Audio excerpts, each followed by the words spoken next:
Shalom. Shalom. Shalom, Ruben. Shalom. Vous m'entendez bien? Oui. Oui. Ok. Bon. Donc voilà, et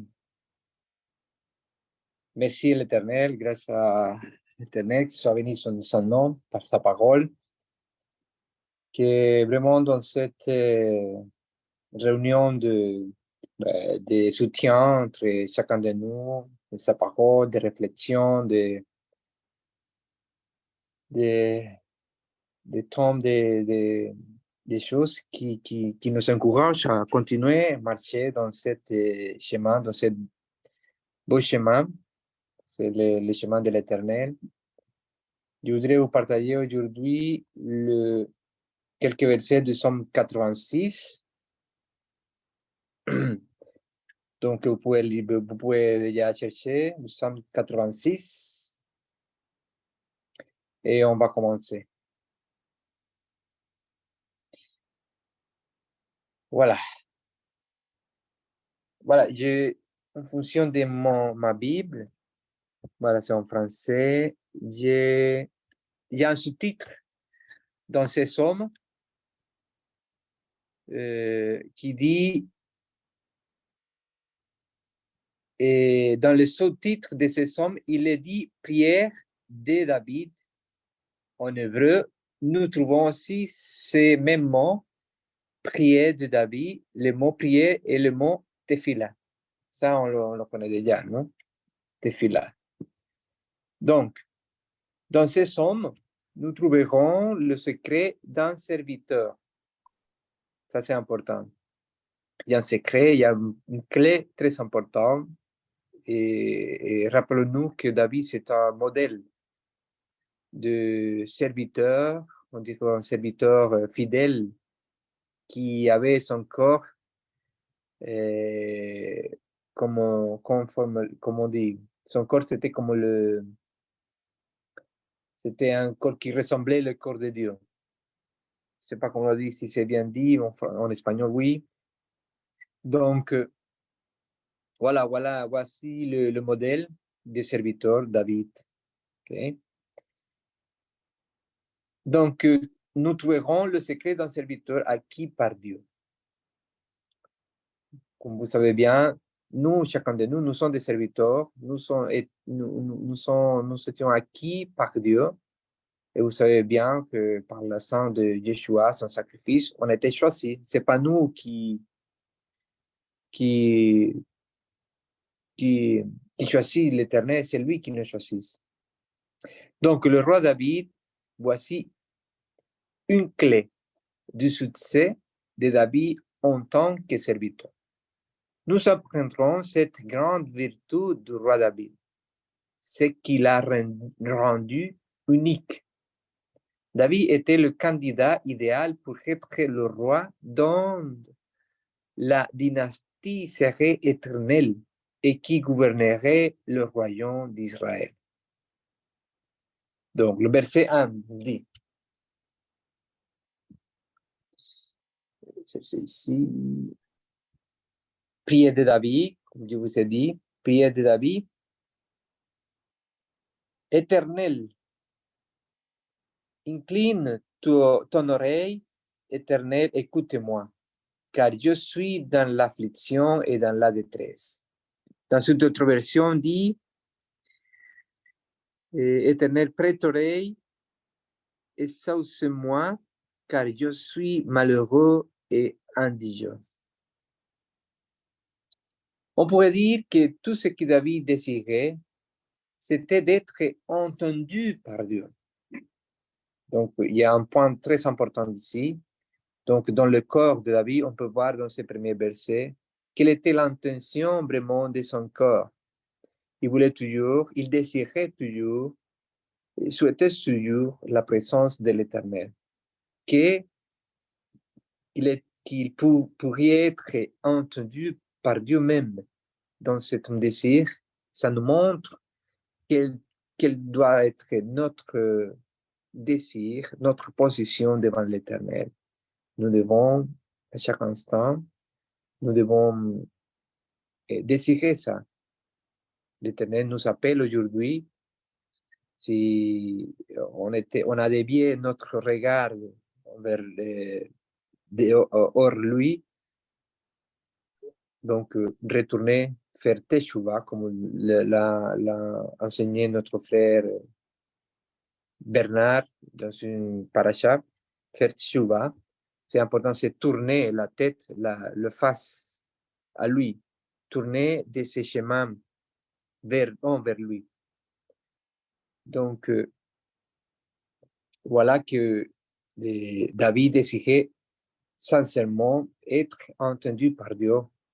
Et ça doit être une de nos qualités, on peut dire, devant l'Éternel, ou des caractéristiques qu'on doit avoir devant l'Éternel. Désirer sa présence, désirer sa face envers nous, sa miséricorde, sa grâce. Donc, nous comprendrons ici deux des objectifs les plus importants de la prière. Il y a deux objectifs très importants de la prière. Numéro un, le but de la prière n'est pas d'obtenir ce que Dieu demande. Nous ne prions pas pour présenter à Dieu une enquête de prière. Ce n'est pas le but. Une liste de ce que Dieu veut ou de ce dont j'ai besoin. Nous avons l'habitude de transmettre à Dieu une liste tout le temps. Ça, c'est notre nature. Demander tout le temps à Dieu, demander à Dieu. Ça, c'est pas mal, mais il y a une autre façon que c'est la plus importante. Si nous avons cette conception de la prière, nous devrions la reformuler. Très bien, voyons ce que dit la parole. En Jacques, chapitre 4, verset 3, dit « Vous demandez et vous ne recevez pas parce que vous demandez mal, afin de dépenser pour vos plaisirs. » Ce n'est pas le but de la prière, mais juste d'être sûr que Dieu m'entende. Ça, c'est important. On doit être sûr que Dieu nous entende et de savoir que Dieu est au contrôle de tout. Nous ne soyons pas impatients, nous ne soyons pas anxieux que Dieu fasse les choses comme je veux. Il est très probable que si Dieu fait les choses comme je veux, qu'il allait tout ira mal. Comme le disent les Écritures, il y a des chemins qui paraissent droits à l'homme, mais leur fin est la voie de la mort. Nous sommes des êtres limités, mais lui est éternel. Nous ne savons pas comment les choses vont se passer, mais lui le sait. Donc, tout est en contrôle de lui et il a tout dans ses mains. Il a vraiment soin de nous et il nous soigne vraiment en tout moment. Donc, nous devons changer notre façon de penser et je vous invite à cesser de présenter votre liste. Ça, c'est important.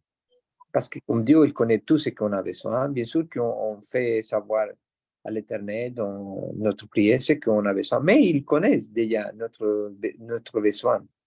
Mais il est plus important que nous ne cherchions pas à l'Éternel parce qu'on a besoin de quelque chose. Au contraire, nous cherchons à l'Éternel parce que nous désirons être entendus par lui, nous désirons être dans sa présence, nous désirons vraiment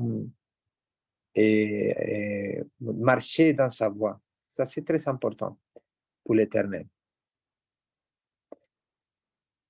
Donc, nous devons changer notre façon de penser et je vous invite à cesser de présenter votre liste de souhaits à Dieu et à lui demander comment je veux que les choses se passent. Ça, c'est important. Je ne veux pas dire par là qu'il est mauvais pour moi de demander certaines choses, comme je viens de vous dire, mais je veux dire, Seigneur, je ne veux pas que ma volonté soit faite, je veux que ta volonté soit faite. Si tu crois, Seigneur, que je dois réussir ces tests ou ces épreuves, si ce n'est pas bon pour moi, alors vas-y, Seigneur. C'est une façon de prier pour l'Éternel, de nous adresser envers lui. Donc, numéro 1, le but de la prière n'est pas obtenir ce que je demande, mais d'être sûr que Dieu m'entend et de savoir que Dieu contrôle tout. Si je traverse une situation difficile, une situation difficile, je dois être sûr qu'il sait et veut le meilleur et qu'il contrôle tout. Même s'il n'élève pas la situation difficile, il contrôle tout. Il sait bien sûr pourquoi il fait les choses. Ça, c'est important. Il nous connaît. Alors, l'objectif numéro 2, le but de l'assistance humaine, c'est important. Quel est notre but comme être humain, être créé, et même comme être choisi de la part de Dieu. Donc, le but de l'assistance humaine est de glorifier à Dieu en toutes circonstances, ainsi que soit ma situation ou ma réponse, le but est de glorifier Dieu. Regardez ce qu'il dit Daniel 3. Dans le verset 17 dit, « Voici le Dieu que nous servons peut nous délivrer de la fournaise ardente et il nous délivrera de ta main, ô roi. Sinon, sachez, ô roi, que nous ne servirons pas tes dieux et que nous n'adorerons pas la statue que tu as élevée. » Ces gens ont compris ce que le roi David a compris, ou avait compris, dans ce deuxième objectif, à savoir glorifier à Dieu en toutes circonstances.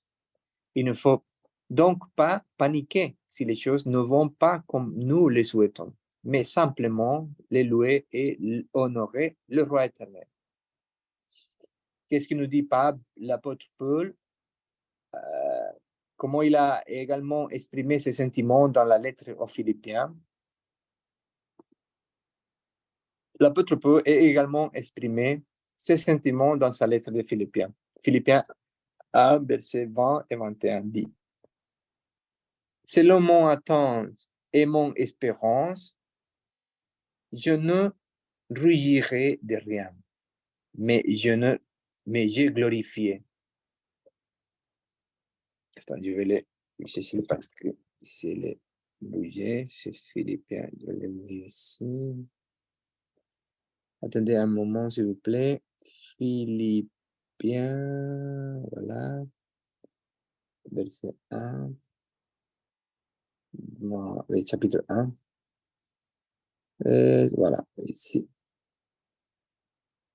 Ah, voilà. 20.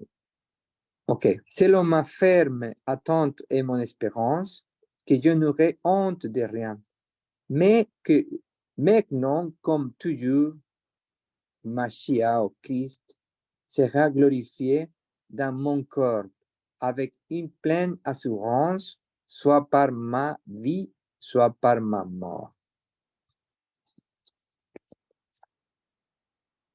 Paul vivait une situation difficile en étant emprisonné. Il allait probablement être exécuté. Et quoi qu'il lui arrive, il allait magnifier Yeshua. Ça, c'est important. C'est donc l'une des raisons pour lesquelles David était considéré comme un homme selon le cœur de Dieu.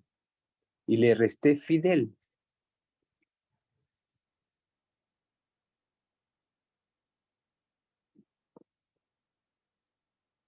Donc, continuons. On va passer au deuxième verset. Ah non, on continue dans le premier verset. On répète, dit l'Éternel, prête l'oreille et écoute-moi, car je suis dans l'affliction et dans le besoin.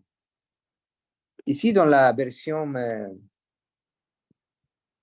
que je lis ici en espagnol, il montre les mots pauvre. Mais ici, dans les versions indigents, voilà, indigents, c'est les mots. Hébreu, ok. Voilà, les mots ici signifient, dans mon version, c'est affligé, mais en hébreu, ça va plutôt comme une personne pauvre, indigent, vous voyez? Plutôt ce type de conditions. Et Yeshua a dit, béni soient les pauvres en esprit, car le royaume leur appartiendra. Et ceux qui pleurent, car ils seront consolés. Le verset 2 nous dit de la suivante façon. Gardez mon âme, c'est le verset 2 du psaume 86. Garde mon âme, car je suis pieux. Pieux. Ici, dice, garde mon âme, car je suis pieux. Mon Dieu, sauve ton serviteur qui se confie en toi. Ici, le mot pieux vient de l'original hashi, et ça veut dire plutôt fidèle. Je suis léal à l'Éternel. Léal quoi? Léal à ses commandements, léal à sa parole. Donc, nous savons que David n'était pas parfait. Ça, nous le savons déjà. Mais il a commis des péchés. Ça, vous le savez déjà. Mais une chose que David n'a pas commise est idolâtrie. C'est la seule chose que je vois dans l'histoire ou qu'on peut trouver, chercher. Peut-être vous aussi, vous avez trouvé, mais moi non. Mais une chose que je ne trouve pas, c'est l'idolâtrie devant David. Non. Gardez mon âme, car je suis loyal envers toi, fidèle à toi et non à d'autres dieux. Ça, c'est très important pour l'Éternel. Quand nous gardons nos vies, nos âmes, ou quand nous nous présentons devant l'Éternel, il peut dire librement, mais voici, Éternel, devant toi, gardez mon âme, car je suis fidèle à toi, car je loue pas des autres dieux, je loue seulement un seul Dieu. Donc, vous savez bien que quand on parle aussi à l'époque, à l'heure actuelle, quand on parle d'idolâtrie, on parle pas seulement des idolâtries, des idoles, des autres dieux, des statues, des images.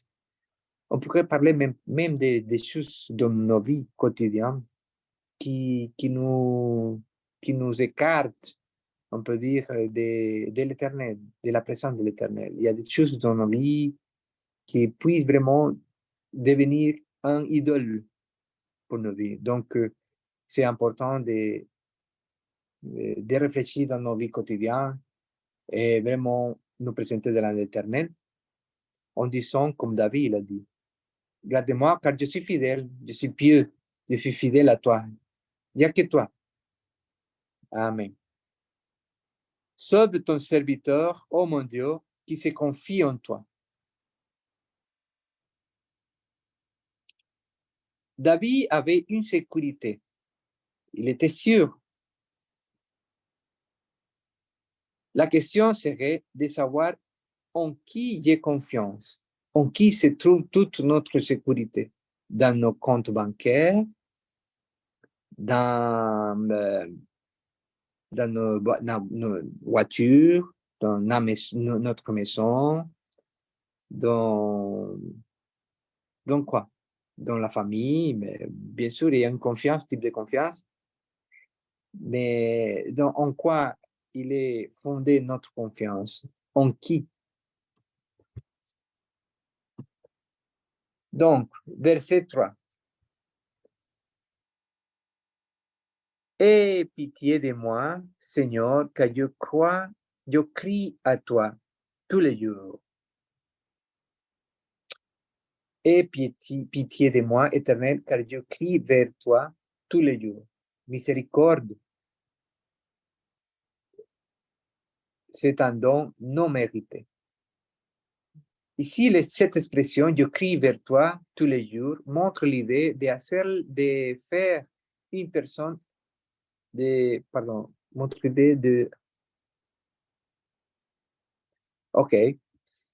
montre l'idée d'une dépendance totale en Dieu, de cesser de dépendre à nous-mêmes, mais dépendre plutôt à Dieu, de Dieu. Ça, c'est important. Évidemment, cela ne range pas Dieu. Au contraire, il veut notre cœur. Il désire ardemment notre cœur. Donne-moi ton cœur, mon fils, et que tes yeux contemplent mes voies. Proverbe 23, 26. Verset 4. Réjouis l'âme de ton serviteur, car c'est vers toi, Seigneur, que je lève mon âme. Réjouis l'âme de ton serviteur, car à toi, Seigneur, je lève mon âme. L'une des plus grandes tromperies que nous, les hommes, avons est de penser que servir Dieu est ennuyeux. En particulier les gens. Ça c'est évident, non? Le seul qui peut nous sortir de nos difficultés, qui peut changer notre esprit, c'est Dieu. Le seul qui garde l'âme de la jeunesse, le seul qui garde l'âme de Dieu, c'est de chercher Dieu. Que je ne me lève pas jamais, que je ne me lève jamais plein de culpabilité terrible, etc. Il est le seul à pouvoir changer nos lamentations en danse. Nous croyons non pas l'histoire selon laquelle servir Dieu. Pardon, je n'ai pas bien lu ici. Ok, nous croyons donc pas à l'histoire, cette histoire qui raconte, selon laquelle servir Dieu est ennuyeux. C'est quelque chose qui n'est pas comparable à ce que le monde peut nous offrir. Ça, c'est important. Je vais élever mon homme, arrêter d'être triste et déprimé. Eh bien, voici la cause. Verset 5. Car toi, Seigneur, verset 5 de Psaume 86, car toi, Seigneur, tu es bon et tu pardonnes et tu es grand en miséricorde pour tous ceux qui t'invoquent. Ouais. C'est la plus grande raison d'être Dieu. Ces mots pardonner, ces mots pardonner vient du mot Eshilha, en hébreu, qui signifie que Dieu nous pardonnera toujours. Nous pardonnera, c'est pourquoi nous devrions toujours être Dieu, parce que Dieu est bon. Il pardonne et il est grand dans la miséricorde. Comme savoir si Dieu est grand dans sa fidélité, si Dieu est resté fidèle à un peuple qui a souvent échoué, parce qu'il est fidèle à son alliance, une alliance qu'il a fait avec Abraham, d'où est née cette grande famille qu'est Israël. Donc, le verset 6 dit ceci. Dit, Éternel, prête l'oreille à ma prière, sois attentif à la voix de mes supplications. Nous voyons ici la prière de supplication constante. Ce verset est parallèle à celui que nous avons lu plus haut au verset 2. Verset 2, garde mon âme car je suis pieux. Je suis léal, fidèle selon l'original Hashi. Nous savons que David n'était pas parfait. Il a commis des péchés, comme je viens de parler ça. Donc, c'est un parallèle, c'est un verset parallèle. Verset 7 dit, au jour de ma détresse, je t'invoquerai, car tu me réponds. Voici un autre principe. Les idoles qui séduisent dans ces cas la jeunesse peuvent être amusants et nous donner de la joie quand tout va bien. Mais ce n'est pas amusant quand le besoin ou la mort arrive. C'est pourquoi Salomon a écrit de les chercher dans les jours de votre jeunesse, avant que les mauvais jours n'arrivent. Ce sont des étapes de la jeunesse dans sa jeunesse. Mais très bien, dit Salomon, cherchons-le dans cette étape aussi, de peur qu'il ne soit trop tard.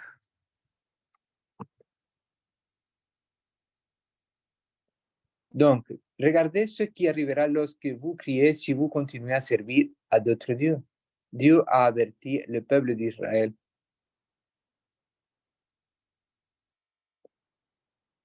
À maintes reprises, Dieu a essayé d'épargner à son peuple la souffrance de suivre ces faux dieux, mais son peuple d'Israël n'a pas écouté, et voyons ce qu'il lui dit par l'intermédiaire du prophète Esaïe. Quand tu crieras que tes idoles te délivrent, le vent les emportera toutes, le souffle les balayera, mais celui qui se confie en moi possédera le pays, il possédera la montagne sainte. Il dira, avanissez, aplanissez, balayez les chemins, ôtez les pierres d'achoppement de la route de mon peuple, car ainsi parle le très haut, le lion, celui qui habite l'éternité et dont le nom est le saint. J'habite dans l'auteur et la sainteté, et dans la sainteté d'esprit des sombres et de brisés, pour vivifier l'esprit des humbles et pour ranimer le cœur des brisés.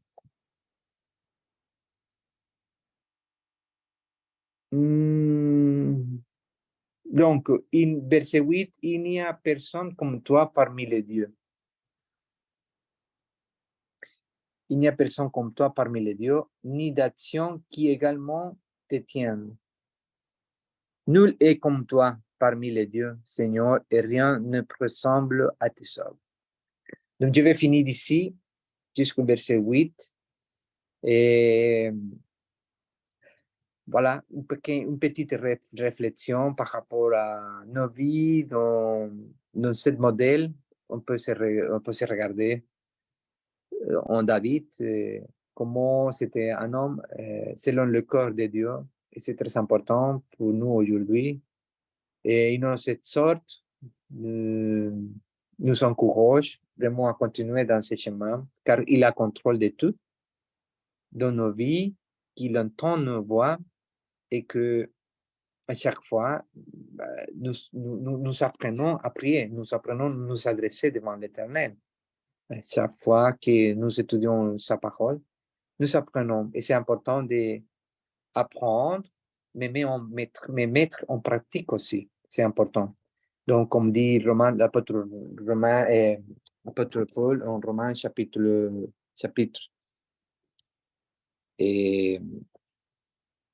chapitre 2, je vais essayer ici, vitement, Romains, c'est le dernier verset.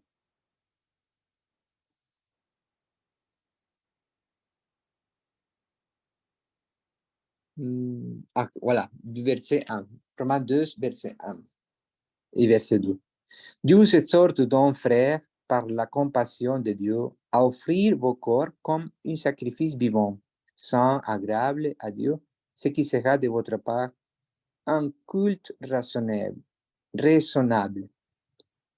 Ne vous conformez pas au siècle présent, mais soyez transformés par le renouvellement de l'intelligence afin que vous discerniez quelle est la volonté de Dieu, ce qui est bon, agréable et parfait. Amen. Shalom, mes frères et sœurs. Oui, shalom. Amen. Amen. Merci beaucoup, Ruben. Amen, amen. Très bon enseignement. Vraiment, c'est vraiment bon. Baruch Hashem. Tu sais, Ruben, le verset 9. Toutes les nations que tu as faites viendront se prosterner devant ta face, Seigneur, et rendre gloire à ton nom. Et c'est vrai, si nous on donne un témoignage, vraiment le jour viendra où le Seigneur régnera avec tous ses ennemis. Et toutes les nations que le Seigneur a faites viendront se prosterner devant ta face. Toutes les nations afflueront à Jérusalem pour voir le roi des rois. Et non seulement le roi des rois, mais l'épouse, les croyants, les fidèles, les serviteurs, ceux qui sont avec lui. Ça vaut vraiment la peine le service. Merci. Merci, Ruben. Vraiment, c'est une très bonne étude, une belle exhortation. Amen. Et qu'Hachem Oui, te bénisse. en fait, si nous prenons l'interprétation du verset 9, une autre interprétation, c'est-à-dire que par rapport à ce modèle, David, à ce qu'il vient nous apprendre, le modèle serviteur, les gens du monde, ils vont regarder le témoignage que nous donnons par rapport à sa parole, par rapport à la façon que nous vivons. Et ces personnes, ce monde, il viendra envers Dieu parce qu'il voit quelque chose de différent en nous. Donc, de cette façon-là aussi, l'Éternel et la face des gens du monde, des nations, dans ce cas-là, représente les personnes du monde. Donc, les personnes, ils viendront parce qu'ils vont un véritable disciple, un véritable serviteur de Dieu, un véritable, comment on dit, voilà. Il y a plein de qualités. Donc, bien sûr, bien sûr. Mais c'est aussi prophétique ce passage. C'est-à-dire, ça parle aussi du royaume d'Israël où le Mashiach est sous son trône. Il est avec ses élus, avec ses serviteurs, ses fidèles. Il est vraiment sous l'endroit où toutes les nations, quand il dit toutes les nations que tu as créées, que tu as faites, viendront se prosterner. Et ça fait allusion aussi à Ésaïe chapitre 2, où il dit, du ciel sortira la loi, c'est-à-dire, et de Jérusalem la parole de l'Éternel, que toutes les nations afflueront à la montagne sainte pour être enseignées. Et c'est vraiment bon. Vraiment, ce passage-là, ça nous rend vraiment envie toujours de servir Hachem et d'être fidèle. Comme tu dis, sois pieux. Seigneur, garde ton serviteur, car je suis pieux. Et il faut être comme ça, vraiment. Il faut marcher avec la crainte de l'Éternel et être fidèle à lui, garder ses commandements. Simple comme souvent on a parlé ensemble, Robin. Tu sais, il faut chercher les brebis perdues de la maison d'Israël, il faut chercher Ephraïm, il faut donner notre témoignage, il faut garder notre cœur devant lui et faire venir au Seigneur tous les âmes qui doivent apprendre encore le message. Comme il dit, viendront se prosterner devant ta face. Nous devons faire un travail afin que tous ces gens de toutes les nations viendront se prosterner devant sa face. Ce passage, on peut l'expliquer dans telle façon, vraiment magnifique. Merci. Amen. Baruch Hashem. Bon, si quelqu'un peut ajouter quelque chose, voilà.